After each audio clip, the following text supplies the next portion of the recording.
Was it hard to get back to that creative place? Has it been hard? Or in a way, is it kind of exciting to know that your reach has expanded so far? I don't know. Yeah, I don't know. The thing with the whole Pepe phenomenon is really what I've had to come to terms with isn't necessarily what's real and what's not real. It's more just the vibe of like the public's perception of a thing. And with the Pepe stuff, early on, I was actually influenced by or inspired by a lot of the kind of the shitty bootleg, less dramatic Pepes. Like I thought it was kind of funny to see all these stupid things.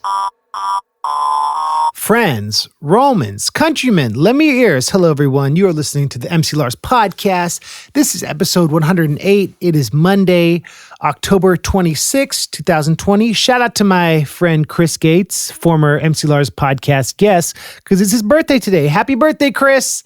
This week's episode is brought to you by the Patreon Larsians. If you want to hear my giant back catalog of proprietary songs, check out patreon.com/MCLars. You can sign up. You can listen to the songs I made about the entire Marvel Cinematic Universe. I've got songs about the book Infinite Jest. I did a bunch of songs about the Chronicles of Narnia.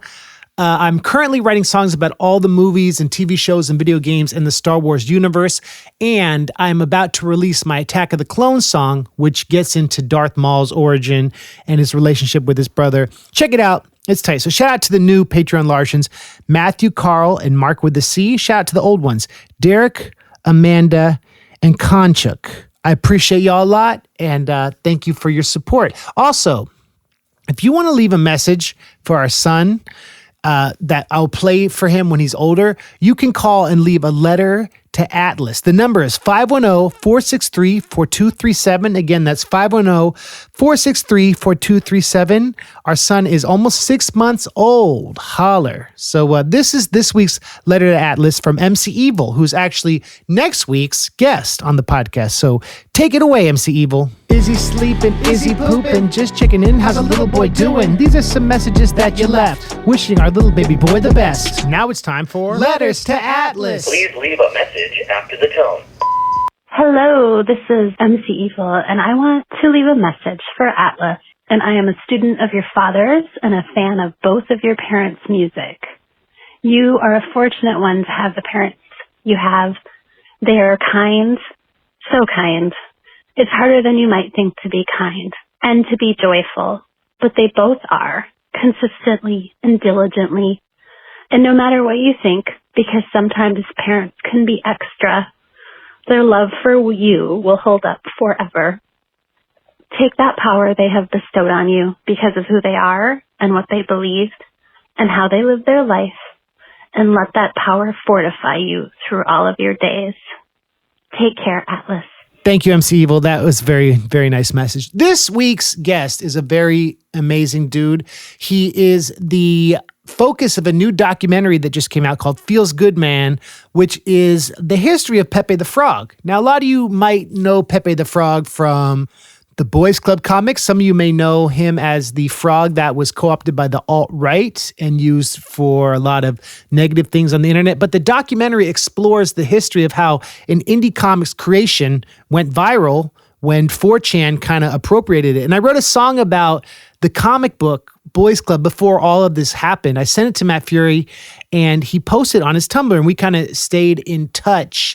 And they almost used the song for the credits of the movie, but they ended up using kind of a more serious song because the movie is kind of serious. So it's all good. But I asked Matt if he would be on the podcast, and I was like, yeah, we won't talk really about that specific meme, but I wanted to talk about his family, his artistic inspiration, everything. And we touch on it briefly, but and it's definitely not the focus because Matt is a prolific, interesting dude, and he just put out a book called Mindviscosity, which y'all should check out because he's brilliant. He's like, I think, one of my favorite artists of our generation. So this is my interview with Matt Furie, and afterwards, we're going to play the Boys Club song. For those of you who haven't heard it, it was on the Jeff Sessions compilation that came out a few years ago. And there's actually two Pepe songs. There's one I did with Richie Branson about Dat Boy and Pepe and kind of competing to be the most famous frog meme. So check it out. This is my interview with Matt Furie.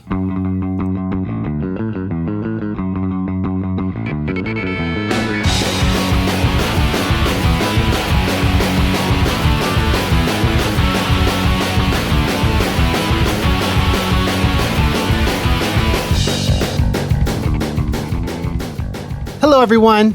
Thanks for listening to the MC Lars podcast. I'm here with cartoonist, father, and never-ending story enthusiast, Matt Furie. And he has a new book called Mindviscosity. And I wanted to talk to him about his process, about fatherhood, about his life. And I've been a fan of his for a very long time. So it's really cool to have him on the podcast. Hi, Matt. How are you? Hey, everybody. Hey. See, Lars, how's it going? I'm doing really well. It's hot out here. And so I'm enjoying fall in California. You're based in Southern California these days, right? Yeah. But you grew up in Columbus, is that right? That's right. Your work feels to me, it reminds me always of like the sunshine and the joy of California. But maybe you could speak more to that. Like, what do you like about living in California, having been from the Midwest?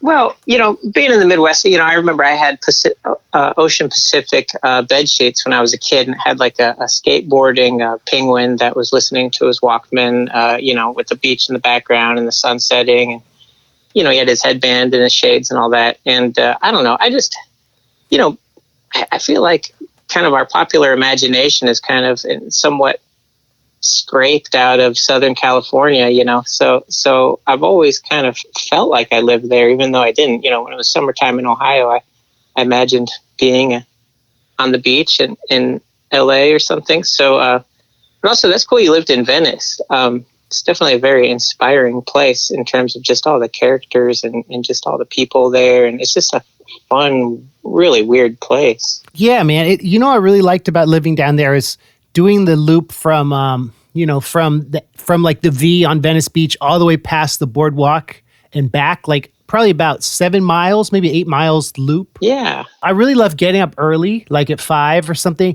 and doing that loop before all the like characters were out, and then seeing the boardwalk and the beach slowly come to life like an organism. Do you know what I mean? Yeah. It's such an interesting place because it is so densely populated, and it's right there on the water. I don't know. I would like to go down there and just hang out and sketch people, and it's constant ideas, constant like colors, and everybody's kind of on board with the weirdness of Venice Beach. It's like nowhere else in the world, right? Yeah. But speaking of colors, you talked about fall and autumn coming and everything. And do you miss like the leaves turning and the snow and stuff like that? Yeah, I do.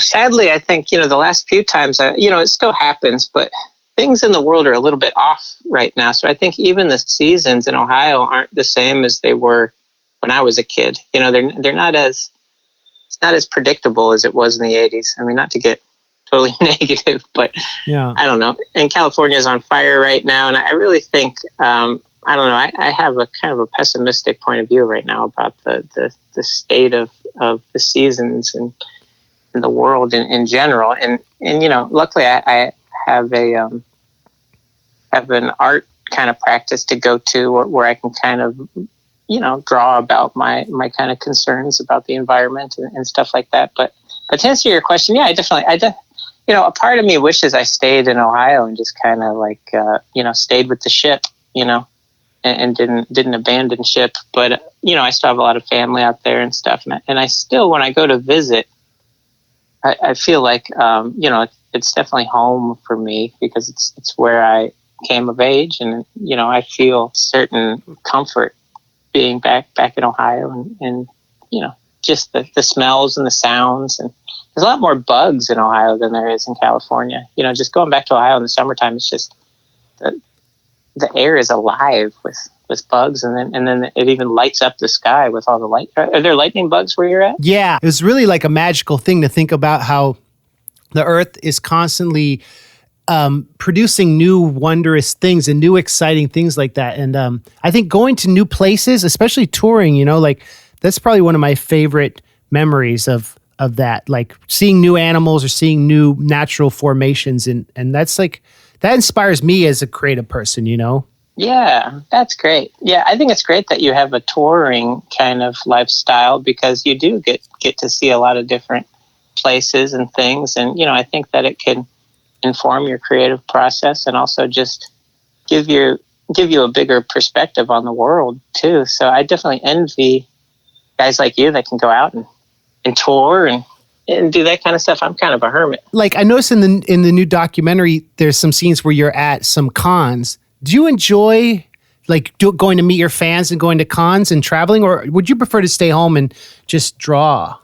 Well, I do enjoy the cons. Like, I think it's I don't know. I always feel like kind of a schlupp, kind of, with my back bent out of shape, kind of leaning over the table, signing people's books and stuff. And I don't know, it's not the most romantic thing in the world to do. You're just kind of stuck there sweating, eating a hot dog and watching the people go by and stuff. It's not great, but it is cool meeting. I remember going to the Alternative Press Expo in San Francisco and feeling like I'd finally, found my place in the world. It's just a room full of people like me that were just trying to create comics and zines and stuff like that. And that was really fun, just the energy in there. And, I was a lot younger then too. And I feel like I had a lot more ambition and energy back then. Nowadays, I'm not as excited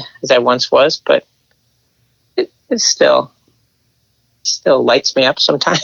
How old were you when you moved down to LA? Well, I first moved to San Francisco when I was 21, right after I graduated from art school in Ohio. And then I didn't move to LA until 2012, I think. So I stayed in San Francisco for about 10 or 11 years. That's interesting because our timelines kind of overlap. Like, I moved to LA in 2011, and before that I'd lived in near Lake Merritt in Oakland. But I wonder, so when you lived in the Bay Area, did you ever feel like you were connected to kind of the underground comic scene or any of that world? Or did you always feel kind of like you were just creating your own magical world outside of that tradition?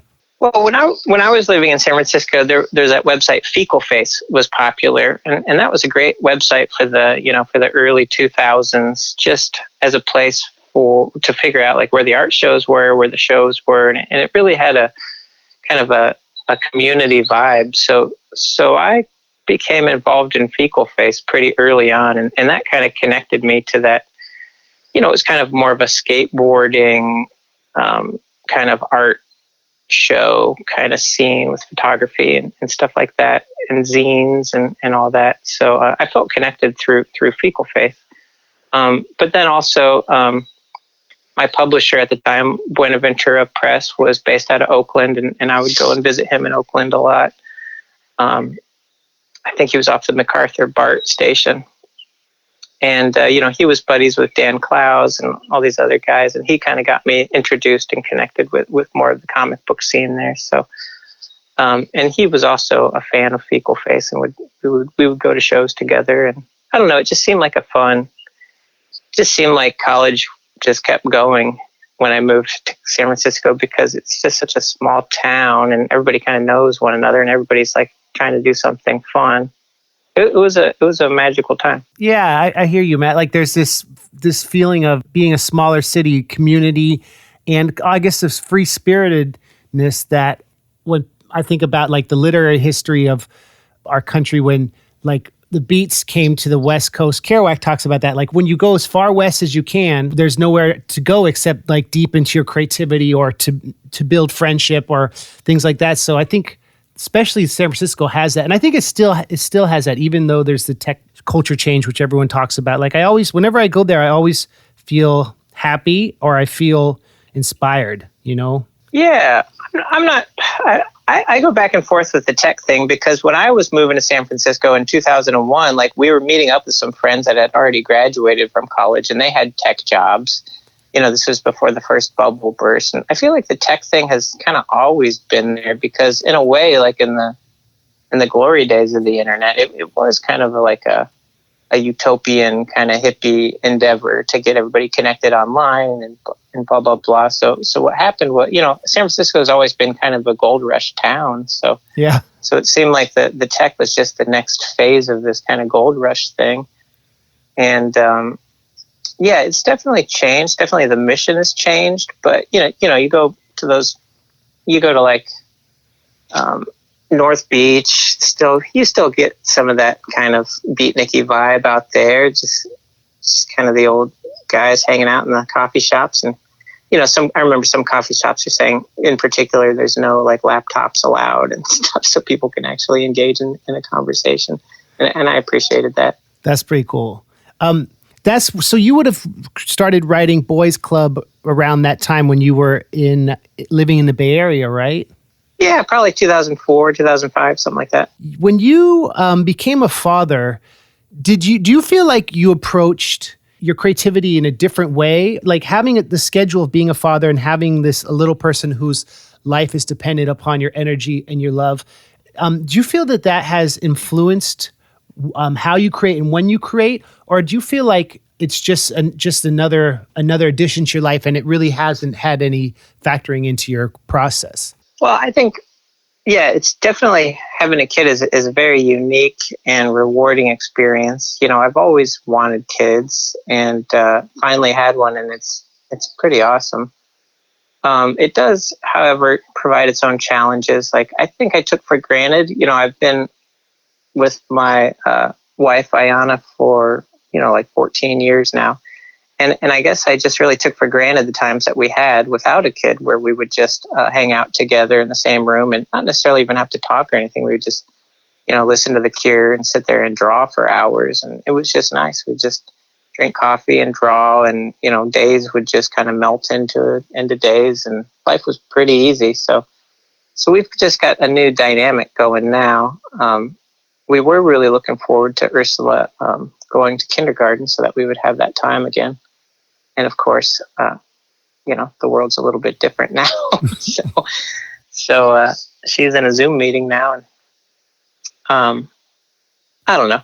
Some artists who don't want to have kids are afraid that it might change their creative process. But really, maybe it's like a stream, like with a rock. It kind of just sends it to a new path, hopefully, right? It's just different. Yeah, well, I don't know. I've always really honored and respected it, like a kid's point of view. And even in my own art, I think a lot of the art that I'm drawn to, could be considered naive or coming from kind of like a childlike place of wonder. So I'm definitely kind of gleaning some inspiration just simply from my kids' kind of point of view.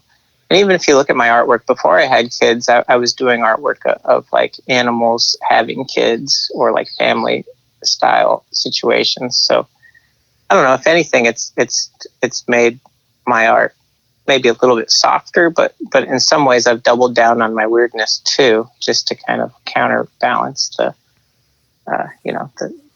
softening of having a kid. So I don't know, it doesn't really feel that different, really.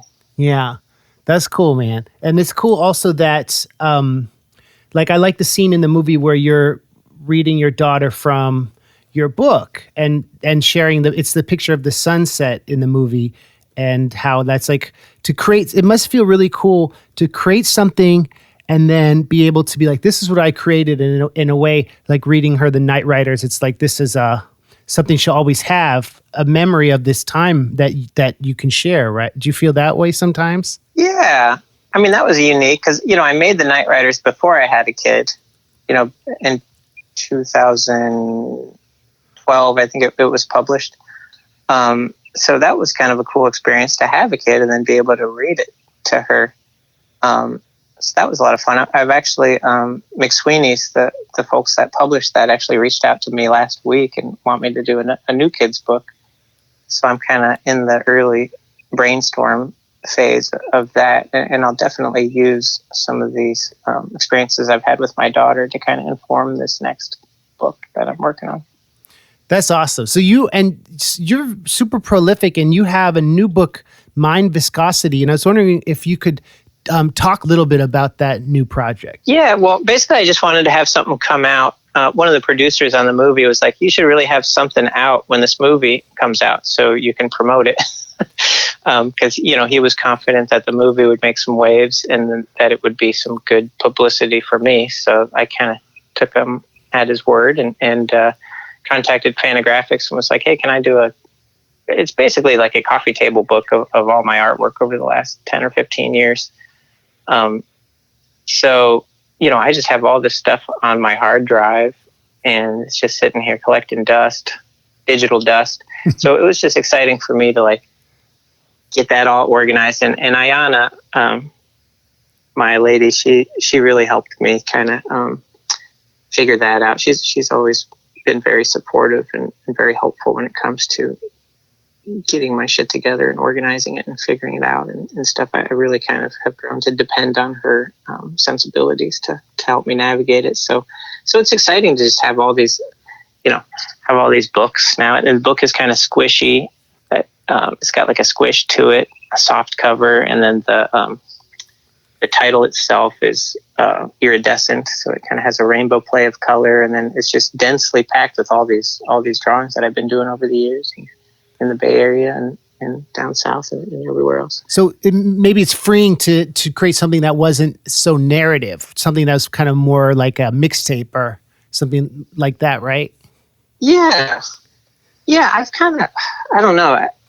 I've kind of gone away from narrative stuff. I just really enjoy kind of the poetry of just sitting there and doing a drawing, and trying to tell a story, or not even tell a story, but have an emotion or a feeling wrapped up into a single drawing. And, a lot of the drawings that I do nowadays are pretty densely detailed. So I want people to be able to just, I'm really influenced by like Hieronymus Bosch or these kind of visionary artists that have like a lot going on in their artwork. Even like a Where's Waldo scene or something like that. But I just like something with a lot of stuff going on. What? Okay, so this is a very precise question I wanted to ask you, because I was thinking about your kind of Hieronymus Bosch-esque art. What is the longest time you've sat down to do a piece, like without, maybe you went to use a restroom or something, but like where you didn't stop? Do you have like a record in your mind of the longest time you've done that? Yeah, I think when I first moved to San Francisco, I was living in Foster City, crashing at a friend's house, and I was really wanting to get my artwork out there. I was really ambitious. I was trying to figure out what I should do. And I remember I just stayed up the entire night working on a drawing. I think I started probably at 9 p.m. and then worked all the way through the night. And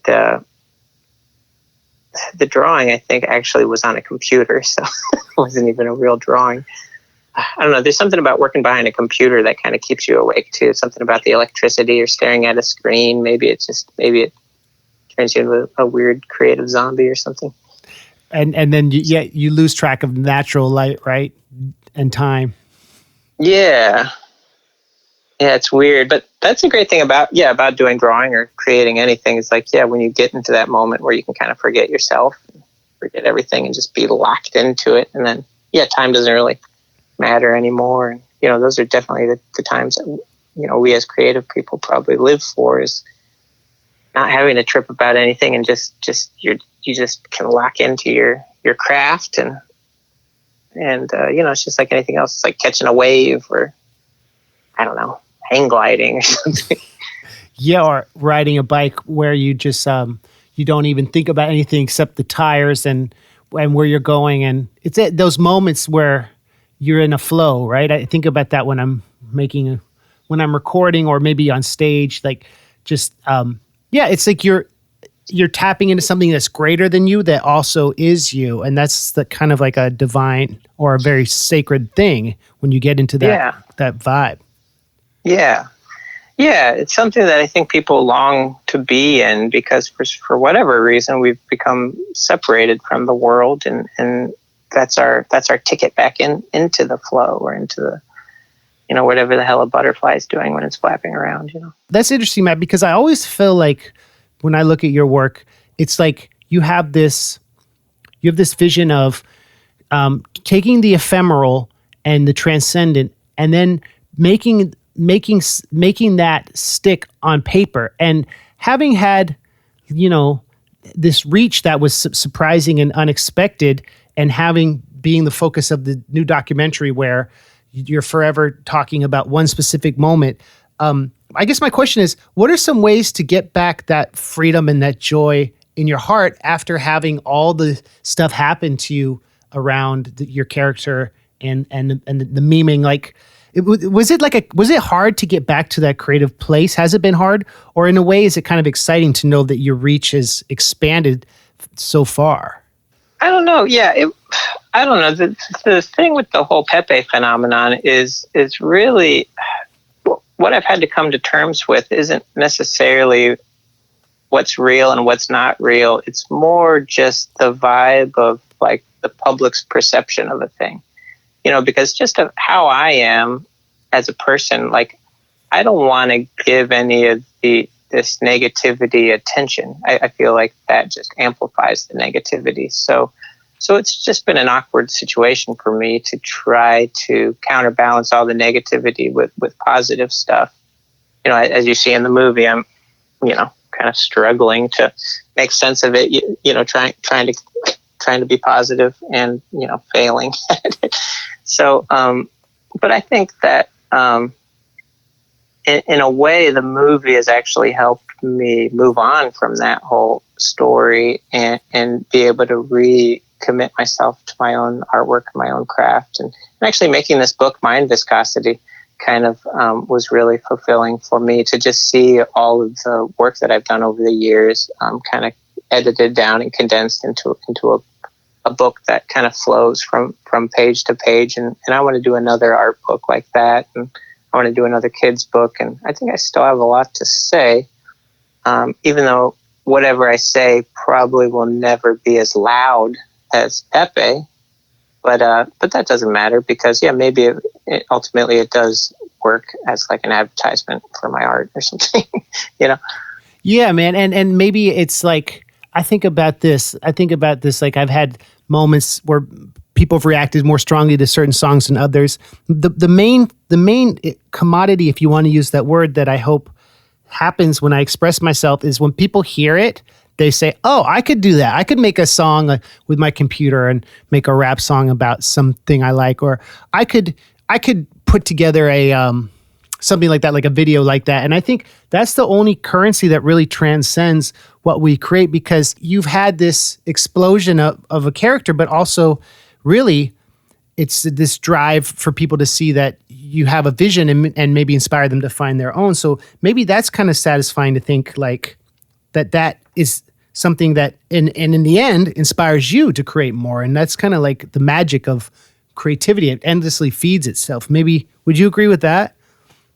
Yeah, I would. Well, I think that, to talk about what you're saying about having your work be influential to people in a way that they think that, hey, if he can do it, I could do it. I feel like my artwork kind of lends itself to that too, because I basically just very stubbornly only used colored pencils and markers my entire career. And that's something that's really easily purchasable. And, you don't need any, it's probably the same thing with you in music. As long as you got a computer and a little recording setup, you don't need anybody to tell you can do it or not. You can just do it all your own. And you can put it out online and you can create your own community through that. So, it is all good.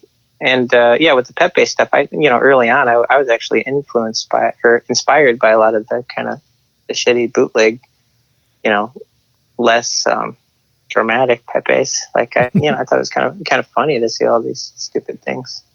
Right. Done on Microsoft Paint and, goofy ass shitty versions of Pepe. It's all love. It's all love. And that's cool, man. Well, I think I really appreciate that you had time to talk to me, because I've always wanted to ask you some of these things. And it was really fun watching everything happen with the Boys Club book and then everything that came after, and then how you were so resilient and positive.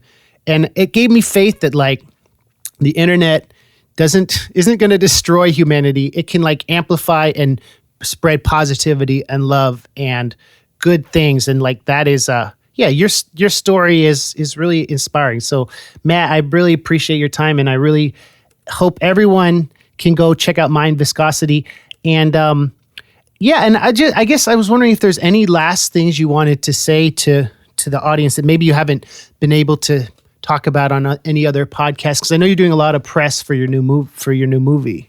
I don't know. Yeah. Life is hard, and I don't know. I have my own like weird mood swings and stuff. I think just figuring out how to behave in this world it's a challenge. Every day is a challenge. But I think that, like what you're saying about positivity and stuff, like even if you're not necessarily happy every day, you can at least do your best to do things to make you happy. And I guess I've said this before, but it's kind of everybody's own responsibility. Like happiness isn't something that you're given; it's something that you kind of strive for. And how we strive for that is through cultivating a good community or family or creativity and all this stuff. So really, you can't depend on anybody except for yourself. So, but it is nice.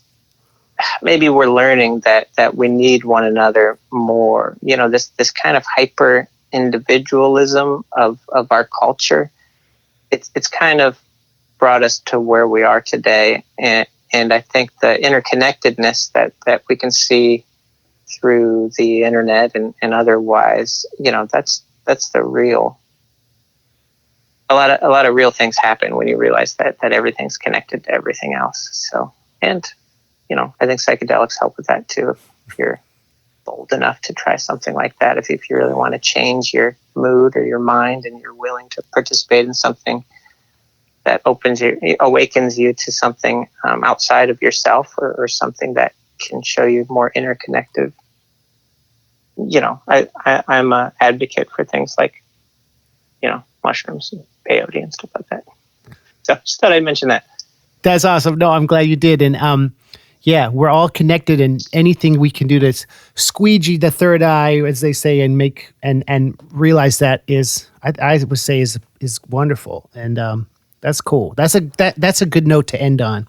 All right, man. Thanks, Matt.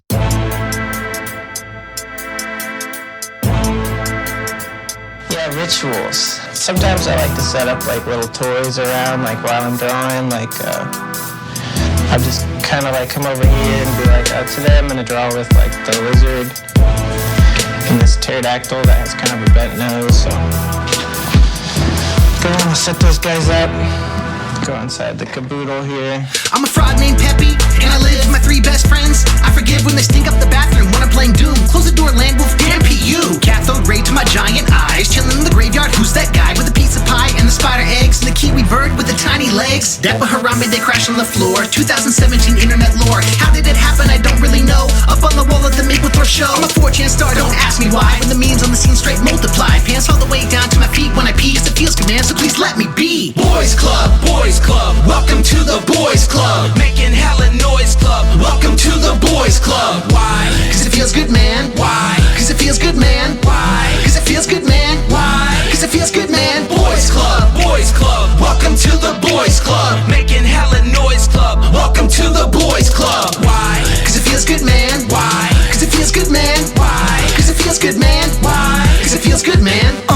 I'm a dog named Andy. Well, maybe not a dog, but I'm drawn with a handy and a pair of lidded peeps and a pie hole and a pair of long ears, short shorts, I snort, I roll. With a bunch of bros, our apartments start. Quick with a thumbs up and a smart remark. The art is sharp in color, I'm mad yella. Snark when I'm gonna barf. My bad, fellas. As if, stiff and rock bottom. Pop another bottle and I'm off and hot dogging when I'm chilling like a champion. Freezer stinks, I'm so freaking lit that I become a lynx. Now, did you know a thing about a fancy cheese? Get the pass through a cat. Sunglasses, please. On the last page, that was me, I guess. Got a catchphrase? That would be a yes. Boys Club, Boys Club. Welcome to the Boys Club. Making hella noise club. Welcome to the Boys Club. Why? Cause it feels good, man. Why? Cause it feels good, man. Why? Cause it feels good, man. Why? Cause it feels good, man. Boys Club, Boys Club. Welcome to the Boys Club. Making hella noise club. Welcome to the Boys Club. Why? Cause it feels good, man. Why? Cause it feels good, man. Why? Cause it feels good, man. Why? Cause it feels good, man. Yo, you ever seen a poop this lengthy? I'm the truth in the bathroom, dudes envy. Crude with a tooth, but my mood is friendly. Getting your attention ever so gently. Begging your pardon, my partners who rent an apartment and started his pencil and parchment. A friendship is strengthened as ours won't be tarnished in base if I target this fart in your face. Bam! My mind don't work backwards. Living in the moment cause I know what's coming after. R.I.P. I'll be lame when I'm dead. Eyes gotta be on the prize, they ain't in my head. Land wolf, part man, part mammal. You never see me give a damn at any art panel. Anything is possible, everything is rock and roll. We unstoppable, pants optional. Boys Club, Boys Club. Welcome to the Boys Club. Making hella noise club. Welcome to the Boys Club. Why? Cause it feels good, man. Why? Cause it feels good, man. Why? Cause it feels good, man. Why? Cause it feels good,